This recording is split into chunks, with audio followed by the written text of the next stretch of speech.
잠깐만요. 영상을 시작하기 전에 한 가지만 상상해 보세요. 여러분이 대한민국 대통령이라고 가정해 봅시다. 그런데 어느 날 여러분이 사랑하는 사람과 결혼하려면 대통령직을 포기해야 한다고 누군가 말한다면 어떻게 하시겠어요? 이게 단순한 가정이 아니라 실제로 일어난 일이라면 믿으시겠어요? 그것도 20세기 최고의 권력자 중 한 명에게 말입니다. 1936년 12월 11일, 전 세계 5억 명이 라디오 앞에 모였습니다. 그날 밤, 한 남자가 세계사를 바꿔버릴 선언을 했거든요.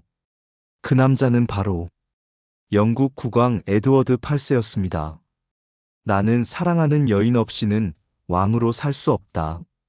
이 한마디로 326일 만에 왕자를 버렸습니다.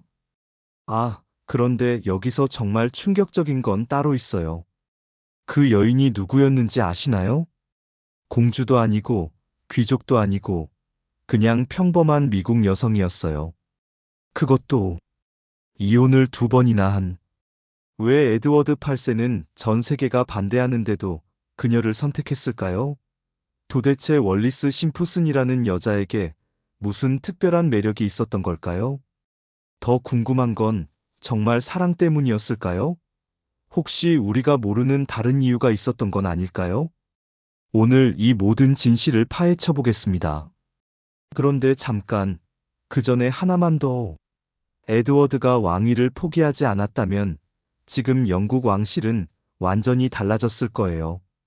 엘리자베스 여왕도 없었을 테고, 찰스 국왕도, 윌리엄 왕세자도 없었겠죠. 한 사람의 사랑이 어떻게 역사 전체를 바꿔놓을 수 있는지 지금부터 그 놀라운 이야기가 시작됩니다. 마지막까지 집중하세요. 정말 반전에 반전을 거듭하거든요. 에드워드, 본명 데이비드 윈저, 1894년생, 빅토리아 여왕의 증손자였습니다. 태어나자마자 미래의 국왕이라는 타이틀을 받았죠. 그런데 여러분, 왕세자로 태어나는 게 정말 축복일까요? 에드워드의 어린 시절을 보면 그 답을 알 수 있어요. 5살 때부터 하루 일정이 분 단위로 짜여졌습니다.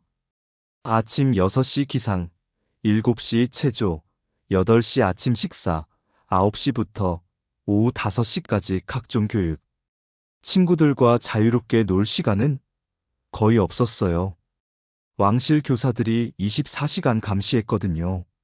10대가 되자 더 심해졌습니다. 왕세자는 이래야 한다, 저래야 한다. 옷 입는 것부터 말하는 방식까지 모든 게 통제받았어요. 심지어 좋아하는 음식조차 마음대로 먹을 수 없었습니다. 왕세자가 그런 걸 먹으면 안 된다라면서 말이에요. 1920년대, 20대 후반의 에드워드는 겉으로는 완벽해 보였습니다. 키 175cm의 늘씬한 체격, 금발에 파란 눈, 매력적인 미소. 여성들은 그만 봐도 기절했고, 남성들은 그를 부러워했어요. 하지만 그의 일기를 보면 전혀 다른 이야기가 나옵니다. 나는 때때로 이 모든 것에서 벗어나고 싶다. 그냥 평범한 사람으로 살고 싶다. 왕관은 영광이 아니라 족쇄다. 매일 무거워진다. 특히 연애에서 그 제약이 심했어요. 왕실에서 인정하는 여성들과만 만날 수 있었거든요. 독일 공주, 오스트리아 대공녀, 러시아 대공녀. 모두 정치적 목적의 만남들이었죠. 에드워드는 측근에게 이렇게 토로했다고 합니다. 나는 언제쯤 사랑을 위해 사랑할 수 있을까? 언제쯤 내 마음이 시키는 대로 살 수 있을까? 그런데 1920년대 말, 에드워드에게 변화가 생기기 시작했어요. 왕실 공식 행사에서 자꾸 지각하거나 아예 나타나지 않는 일이 늘어났거든요. 아버지 조지 5세는 화가 났죠. 여성들은 그만 봐도 기절했고, 남성들은 그를 부러워했어요. 도대체 뭘 하고 다니는 거냐? 에드워드가 뭘 하고 다녔을까요? 비밀리에 런던의 사교계를 돌아다니고 있었어요. 왕실 규칙에서 벗어나 자유로운 사람들을 만나고 있었던 거죠. 그리고 바로 그곳에서 운명의 여인을 만나게 됩니다. 월리스 워필드 심프슨, 1896년생, 미국 메릴랜드주 볼티모어 출신. 지금 들으면 그냥 평범한 미국 여성이죠? 그런데 그녀의 인생을 자세히 들여다보면 평범하다고 말할 수 없어요. 먼저 외모부터 말해볼까요? 사실 월리스는 전통적인 의미의 미인은 아니었어요. 키도 그리 크지 않았고 각진 얼굴에 날카로운 턱선. 그런데 사진 속 그녀의 눈을 보세요. 뭔가 특별하지 않나요? 당시 사람들은 월리스를 이렇게 묘사했습니다. 그녀의 눈빛은 마치 비밀을 알고 있는 것 같다. 그녀와 대화하면 마치 최면에 걸린 것 같다. 월리스의 어린 시절도 평범하지 않았어요. 아버지가 일찍 돌아가셔서 어머니와 단둘이 살았거든요. 돈도 많지 않았죠. 하지만 월리스는 여기서 포기하지 않았어요. 오히려 더 독립적이고 강한 여성으로 자랐습니다. 첫 번째 결혼은 1916년 20살 때였어요.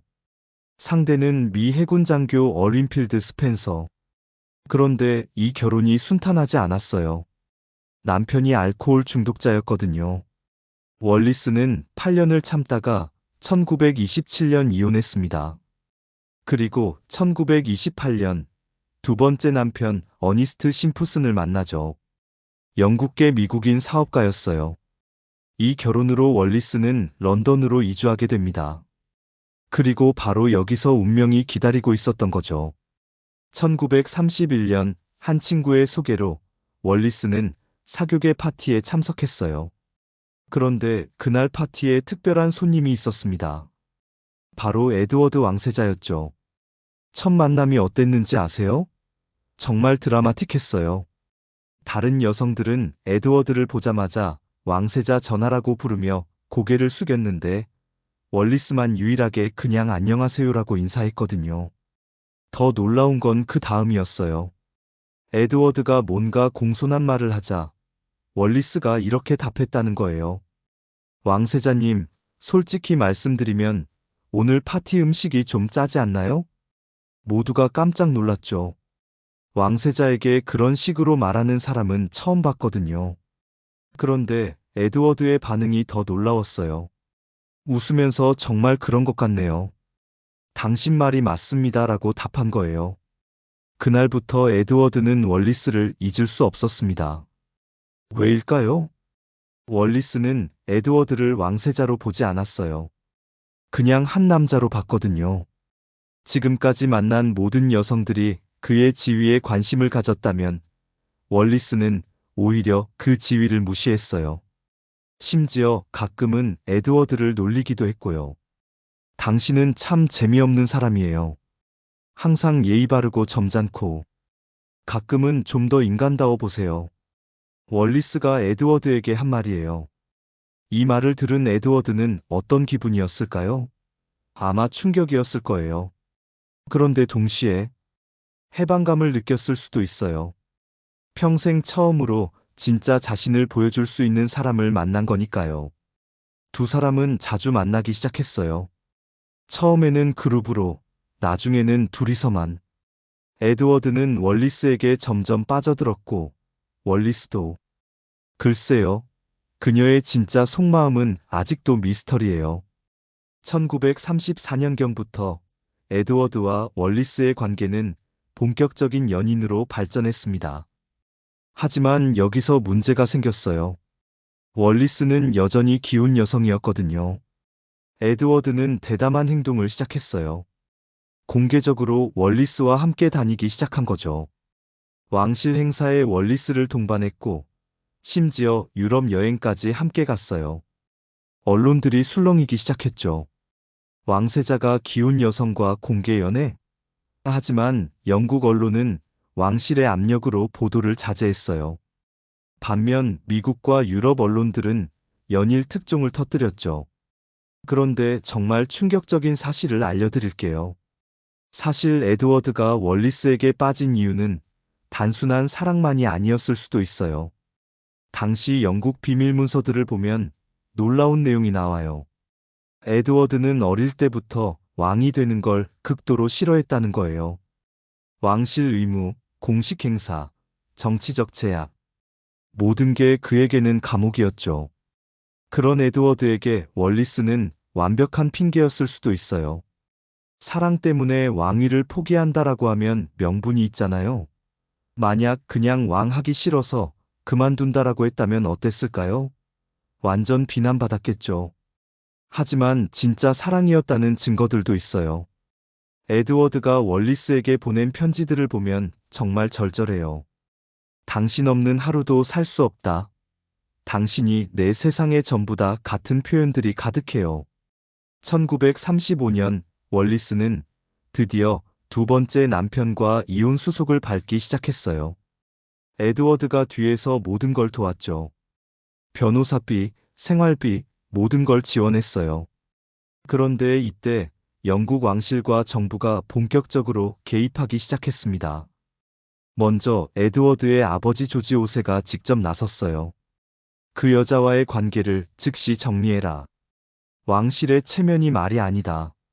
하지만 에드워드는 고집했어요. 아버지, 저는 그녀를 사랑합니다. 그녀 없이는 살 수 없어요. 조지 5세는 임종 직전에 이런 말을 했다고 해요. 에드워드, 저 아이가 왕이 되면 1년도 못 갈 것이다. 왕실이 무너질지도 모른다. 정말 예언이었죠. 1936년 1월 조지 5세가 세상을 떠나자 에드워드가 에드워드 8세로 즉위했어요. 하지만 즉위식도 하기 전에 문제가 터졌어요. 스탠리 볼드윈 총리가 에드워드를 찾아왔거든요. 그리고 이렇게 말했어요. 폐하, 심푸슨 부인과의 관계를 정리하셔야 합니다. 그렇지 않으면 내각이 총사퇴하겠습니다. 에드워드는 반박했어요. 총리, 왕도 사랑할 권리가 있지 않습니까? 폐하는 단순한 개인이 아닙니다.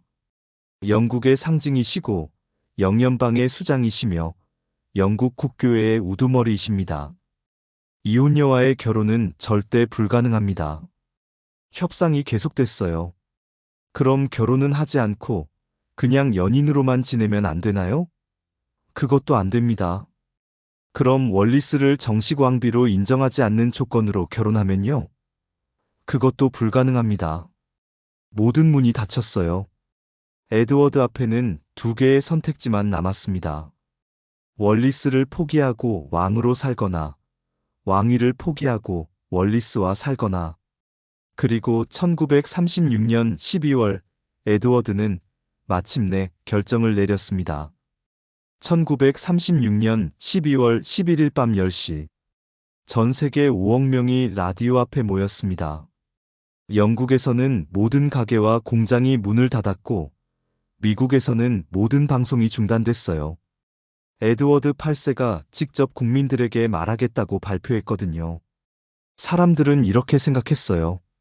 아, 드디어 월리스와의 관계를 정리하나 보다. 하지만 에드워드의 첫 마디를 듣는 순간 모든 사람들이 깨달았어요. 이건 예상과 완전히 다르다는 걸. 나의 친애하는 국민 여러분, 여러분들은 이미 아시겠지만 나는 더 이상 여러분의 국왕으로 남을 수 없게 되었습니다. 전 세계가 충격에 빠졌어요. 영국 역사상 자발적으로 퇴위한 국왕은 에드워드 8세가 최초였거든요. 나는 내가 사랑하고 존경하는 여인의 도움과 지지 없이는 국왕으로서의 무거운 짐을 질 수 없다고 느꼈습니다. 이 말을 들은 사람들의 반응은 어땠을까요? 런던에서는 여성들이 울기 시작했어요.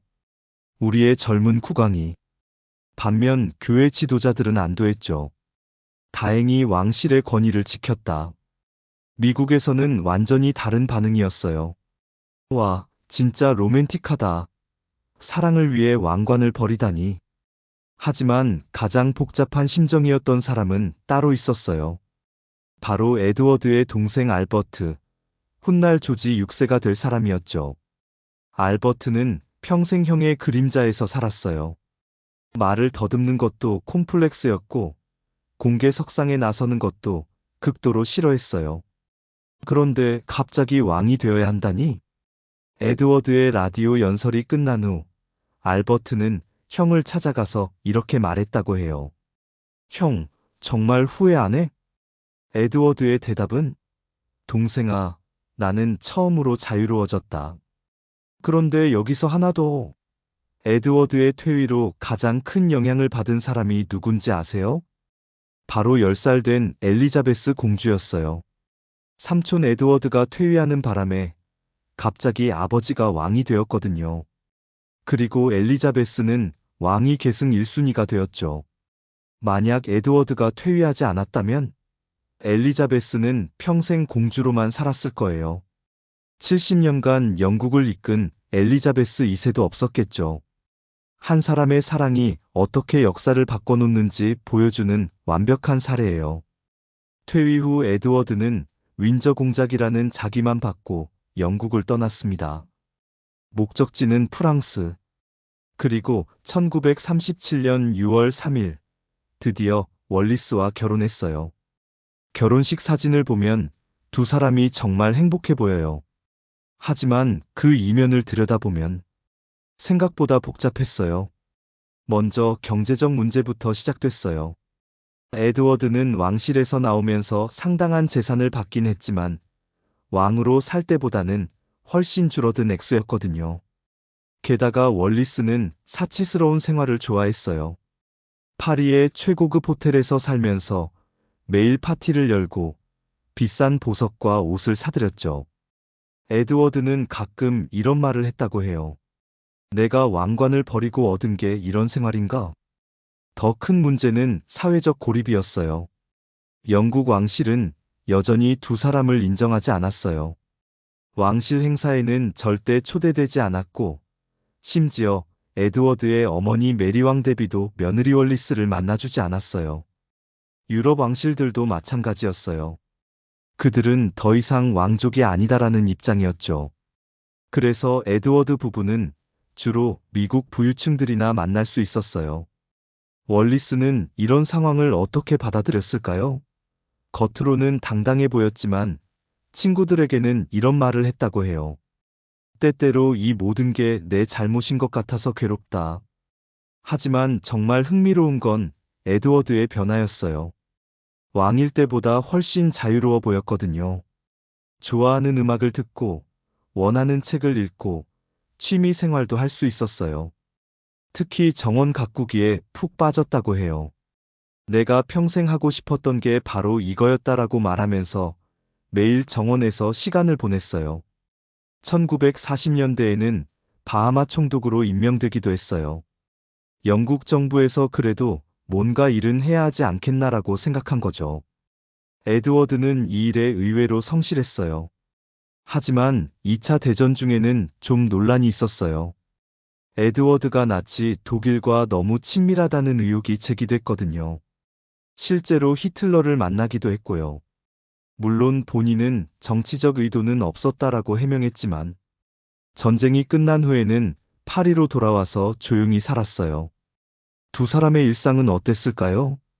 아침에 일어나서 함께 아침 식사를 하고 에드워드는 정원 일을 하거나 골프를 치고 월리스는 쇼핑을 하거나 친구들을 만났어요. 저녁에는 함께 식사하고 음악을 듣거나 카드게임을 했죠. 겉으로는 평범한 부부 생활이었어요. 하지만 에드워드는 가끔 이런 말을 했다고 해요. 나는 행복하다. 하지만 때때로 영국이 그립다. 월리스는 어땠을까요? 친구들에게 이런 편지를 썼어요. 나는 세상에서 가장 유명한 여자 중 하나가 되었지만 때때로 그냥 평범한 여자로 살고 싶다. 정말 아이러니하죠.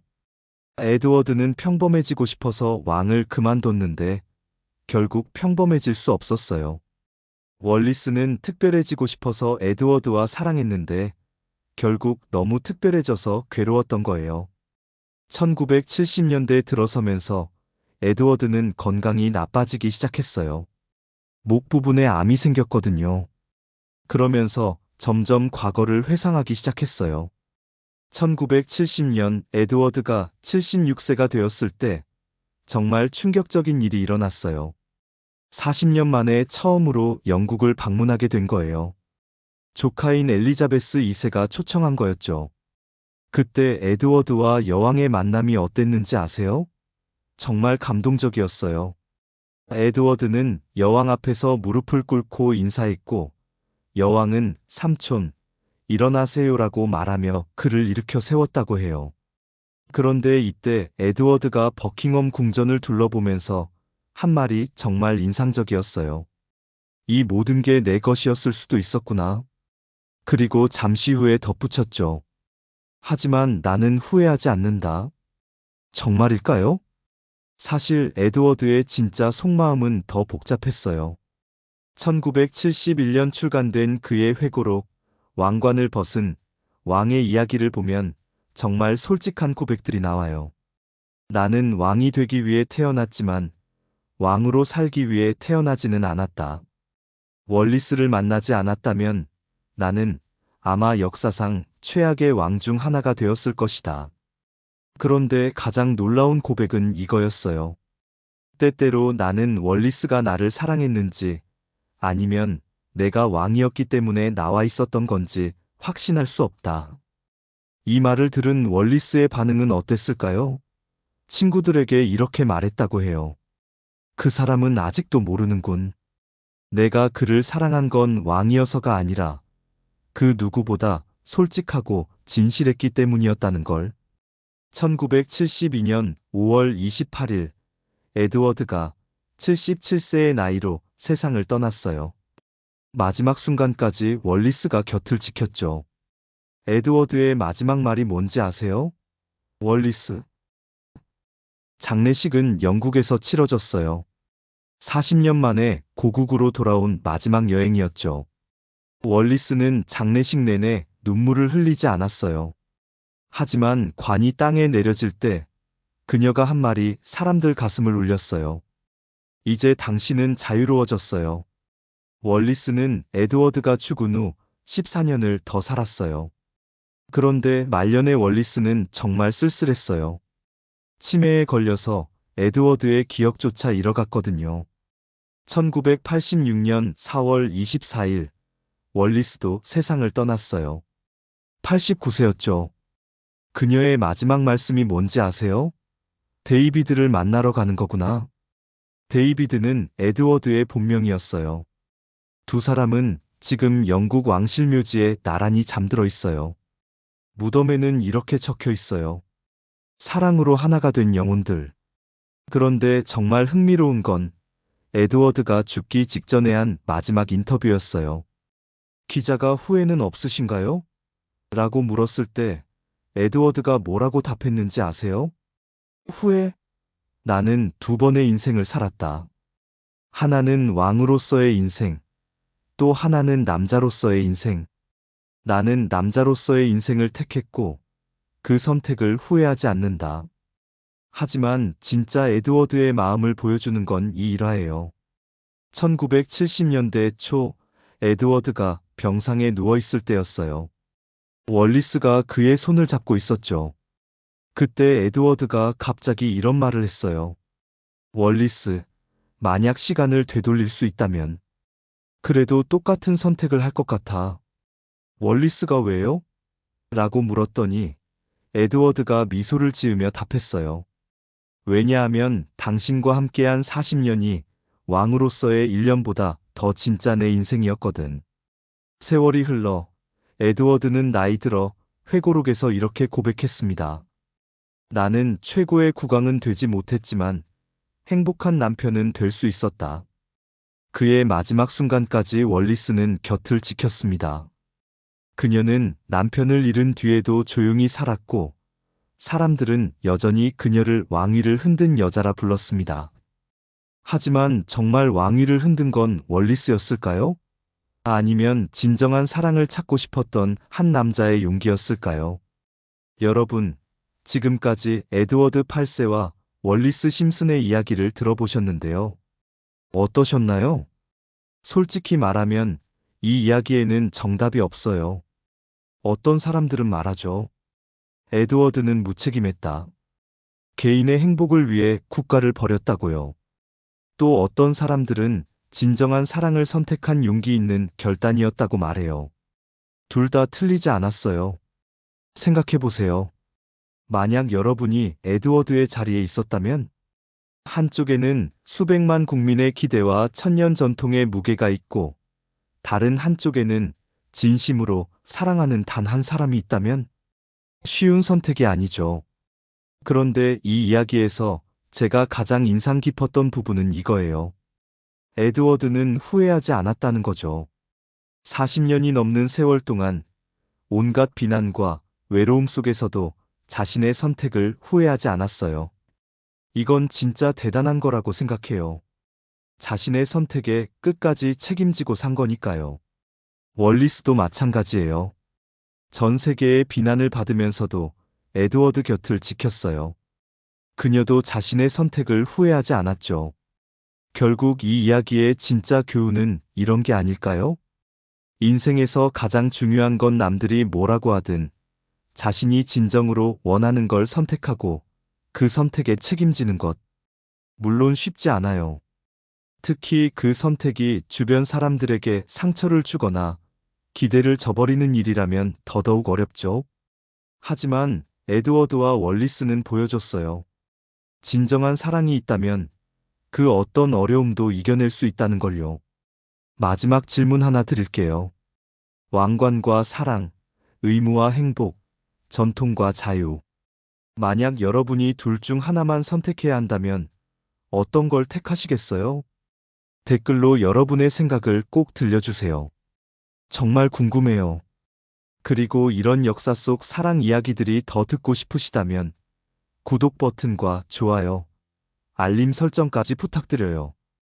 그럼 여러분, 오늘도 사랑하는 사람과 행복한 하루 보내세요.